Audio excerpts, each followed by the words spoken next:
안녕하세요. 소소하게 크게입니다. 우선 그 가수 채연님한테 심심한 사과의 말씀을 드리고 그냥 재밌자고 한 패러디니까 혹시 뭐 볼 일도 없겠지만 혹시 보신다면 죄송한 말씀을 먼저 드리겠습니다. 오늘은 제가 손절에 관한 이야기를 좀 해볼까 하는데, 여러분 손절이나 아니면 평가 손실 보고 있으면 되게 마음이 아프잖아요. 저도 마음이 아픈데 이게 어쩔 수 없는 일인 것 같아요. 오늘 손실을 본다는 거는 이게 배움에 있어서, 투자를 함에 있어서 어쩔 수 없는 일인 것 같아요. 봄이 되면 꽃이 피고, 여름이면 장마가 오고 태풍이 오고, 가을이면 단풍이 지고, 겨울이면 눈이 오고 추워지고, 그런 약간 사계절이 오듯이 평가 손실이나 아니면 손실이라는 것도 사실 그냥 하나의 현상으로 받아들이는 게 가장 쉽습니다. 저 같은 경우에는 닉네임이 소소하게 크게잖아요.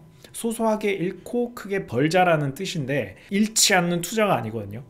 절대 잃지 말고 벌기만 벌자 이런 투자가 아니고, 내가 아이디어를 내고 내가 투자 아이디어를 만들었을 때 이게 당연히 틀릴 수도 있어요. 그걸 인정을 하고, 하지만 틀릴 때 적게 잃고 소소하게 잃고, 벌 때는 크게 벌자, 장기적으로 투자를 해서 아이디어가 맞아떨어져가는 그 과실을 크게 먹자 라는 의미에서 제가 소소하게 크게라는 닉네임을 쓰고 있고요. 이게 손절이라는 게 사실 성장통이거든요.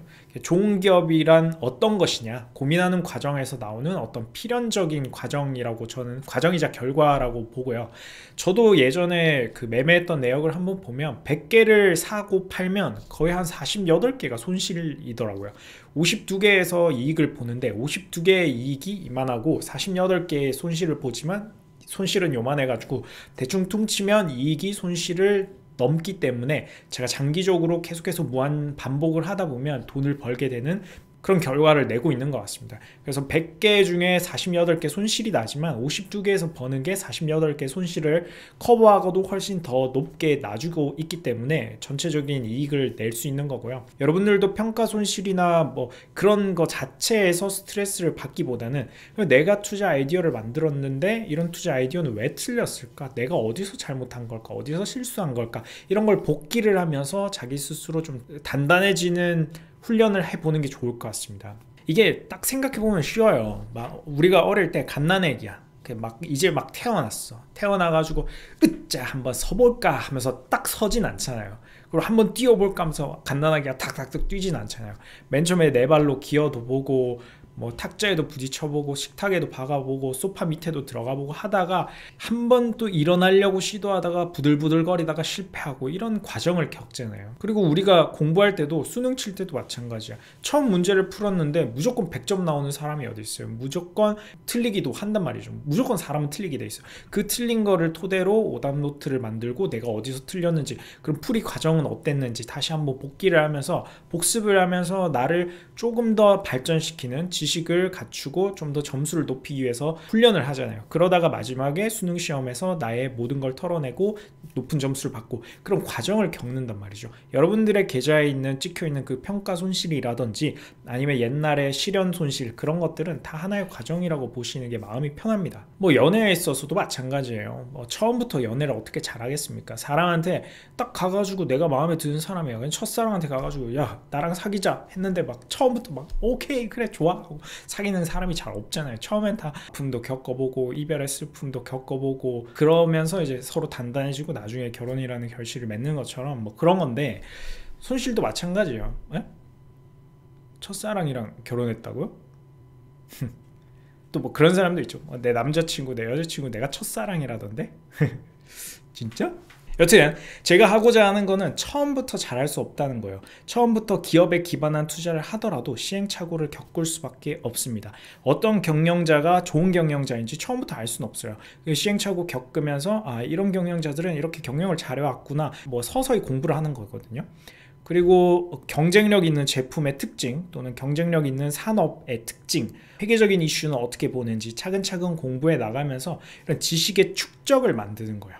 그러니까 지식이, 제가 자주 쓰는 표현인데, 투자라는 게 처음에 1000피스 되는 어떤 퍼즐, 어떤 그런 퍼즐을 봤을 때 맨 처음에 하나 두 개를 꽂다 보면 그게 무슨 모양인지 모르지만 한 400개 500개 꽂히면 어떤 모양인지 유추가 되잖아요. 투자도 똑같아요. 처음에는 전혀 무슨 모양인지 알 수가 없는데 하나하나 공부를 하다 보면 어느새 4년 5년 뒤에는 투자라는 게 이렇구나, 이렇게 하면 손실이 나고 이렇게 하면 이익이 나는구나, 그거를 계속해서 반복적으로 훈련하고 알아가는 거예요. 그 지식의 축적이 무서운 힘이거든요.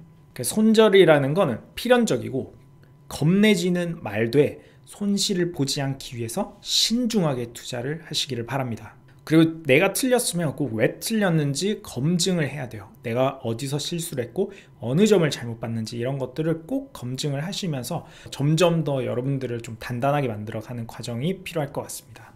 그리고 제가 손절에 대해서 하나만 더 말씀드리면, 제발 그 무슨 손절선이라는 거를 좀 만들지 마세요. 어떤 기업이 뭐 시가총액이 1000억이에요.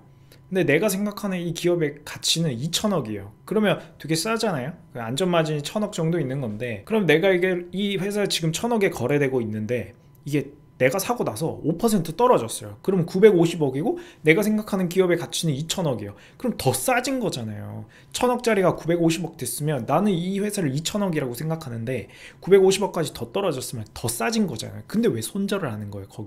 거기서 손절을 하는 게 아니고, 내가 정말 이 회사가 싸고 내가 정말 이 회사에 대해서 잘 알고 있다. 근데 이 회사가 가격이 떨어졌어. 그러면 더 사야 되는 거 아닌가? 저는 그렇게 생각을 하거든요.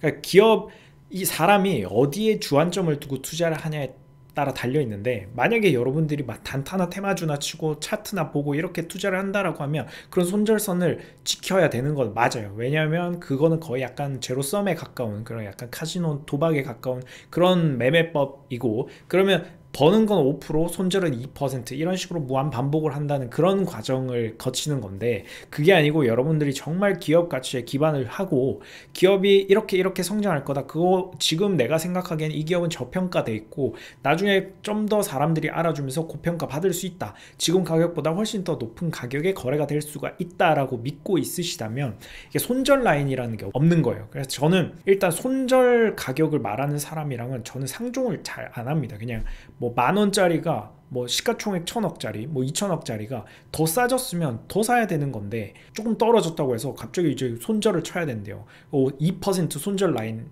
뭐 5% 손절 라인, 이거 칼 손절해야 된다면서 그런 거 얘기하고 있으면 저는 이제 말이 안 통하는 거죠. 그런 분들은 다른 방송을 보시거나 하는 게 좋고, 저 같은 경우에는 이제 기업 가치에 기반을 한 투자를 하기 때문에, 만약에 가격이 떨어졌다, 시가총액이 더 떨어졌다, 하지만 기업의 펀더멘탈, 기업의 가치는 전혀 변화가 없다, 경영자들도 여전히 잘 일을 하고 있고 제품도 여전히 잘 팔리고 있고 뭐 경영이 여전히 잘 되고 있어요. 이 회사는 어제나 오늘이나 변한 게 없단 말이에요. 만약에 어떤 악재가 터져서 뭐 감자를 한다든지 유상증자를 크게 한다든지 아니면 어떤 계약상 파기가 있었다든지 그렇게 해서 가격이 떨어졌어요. 그러면 손절을 해야 되는 상황이 있을 수도 있는데, 그게 아니고 단순히 그냥 어제나 오늘이나 똑같은데 그냥 외부 상황 또는 수급, 뭐 기관이 팔았다, 개인이 팔았다 라고 해서 가격이 좀 떨어졌다라고 하면 그건 손절의 이유가 전혀 아니란 말이죠.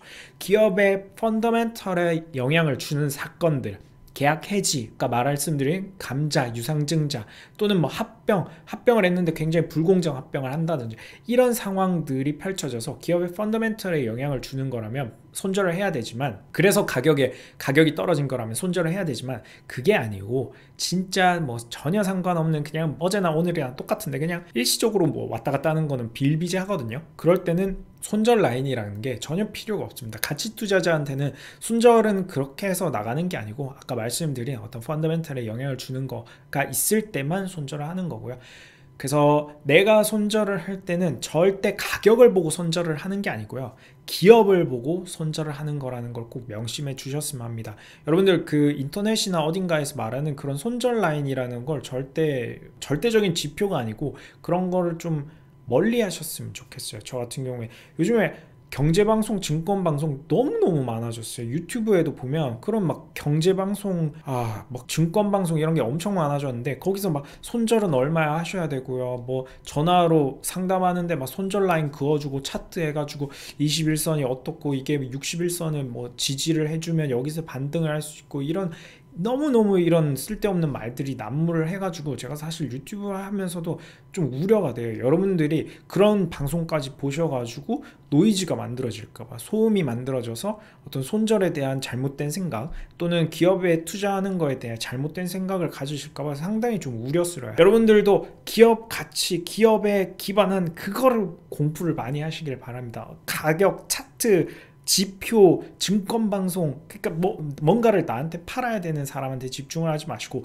여러분들을 스스로 단단하게 하기 위해서 훈련을 많이 하시는 시간을 갖기를 바랍니다.